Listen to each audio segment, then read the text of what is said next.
श्री राम सुयोग सिंह जी, बिल्कुल देखिए अब आप जा रहे हैं।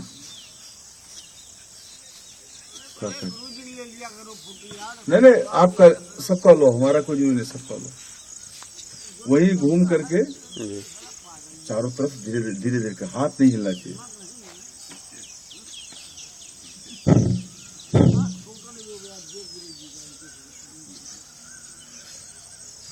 थोड़ा सा बरसात का मौसम है, हम डाइजेस्टिव सिस्टम पे बता रहे हैं। जब आपका डाइजेस्टिव सिस्टम शुरू होता है मुंह से, आपने भोजन किया, मुंह से लार निकलता है, सलाइवा ग्लैंड से लार निकलता है, उसको आपने कूचा, फिर गले से और पेट में आने में 8 सेकंड लगता है। फिर जब अमाशय में आ जाता है तो अमाशय में गैस्ट्रिक जूस, अमाशय का जूस, वो टाइम करता है 3 घंटे टाइम लगता है। फिर वो आपके छोटी आंत में जाता है। आपके आंत की लंबाई, मनुष्य के आंत की लंबाई 30 से 36 फीट तक होता है। 30 से 36 फीट तक आंत की लंबाई होती। 12 फीट का 3 तल्ला मकान बना लीजिए, इतना होता है। छोटी आंत लगभग 8 मीटर की, 6 मीटर की होती है और बड़ी आंत 2 मीटर की होती है। छोटी आंत चमकीले गुलाबी कलर की ऊपर नीचे होती है।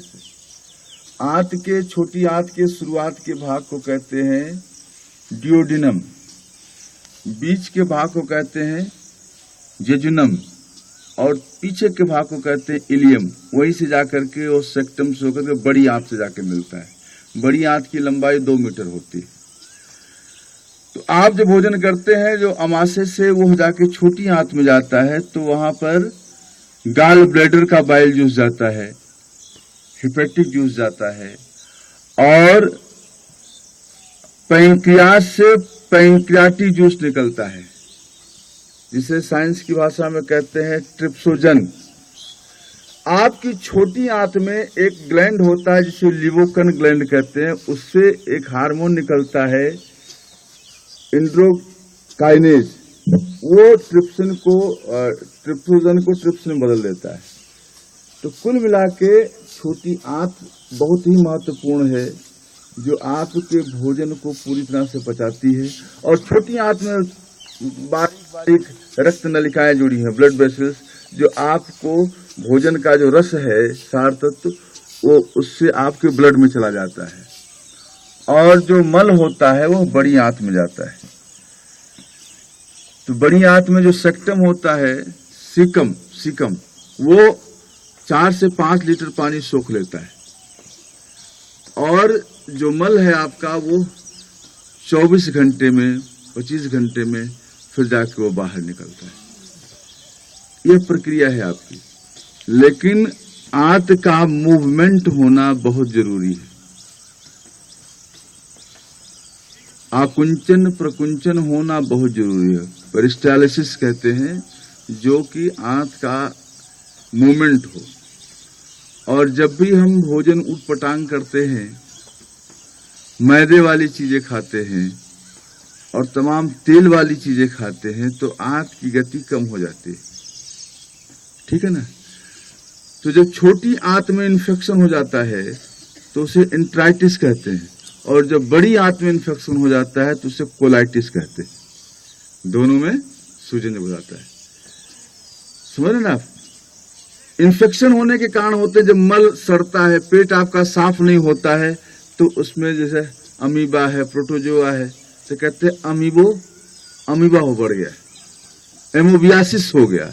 एमोबियासिस माने अमीबा से स्वेलिंग हो गई, तो अमीबोसाइडल देते हैं। एल्बेंडाजॉल वगैरह 6 महीने में खा लिया जाता है। लेकिन इसके साथ साथ हमको रफेज आइटम खाना चाहिए, रेशेदार भोजन करना चाहिए। फल में खूब रेशा होता है, समझ रहे ना आप? चोकर वाले भोजन करने चाहिए। तो इस तरह से आपका आंत का मूवमेंट अच्छा होना चाहिए और आपके भोजन में 75% एल्कलाइन होना चाहिए और 25% एसिड होना चाहिए। जब एसिड की मात्रा बढ़ जाती है तो आपके रक्त में जहर होना शुरू हो जाता है। एसिड किस में पाया जाता है? एसिड आपके ये जो तेली से तली हुई चीजें आप खाते हैं, समझ ना, आप जो बाजारू चीजें खाते हैं। और एल्कलाइन आपके फल में पाया जाता है, आपके सलाद में पाया जाता है। ये जितना लेंगे कभी नुकसान नहीं करेगा, समझ ना बात आपको। और जैसे ही एसिड की मात्रा बढ़ेगी आपके उसमें भोजन में, तो तमाम दिक्कतें आपकी शुरू हो जाती हैं। तो भोजन हरी भरी करी बताया गया है, मसालेदार नहीं, जल्दबाजी में नहीं और चिंता में नहीं।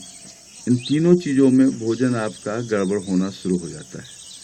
तो ये आपका ठीक रहे, इसके लिए ये तीनों चीज का ध्यान देना है। ठीक है।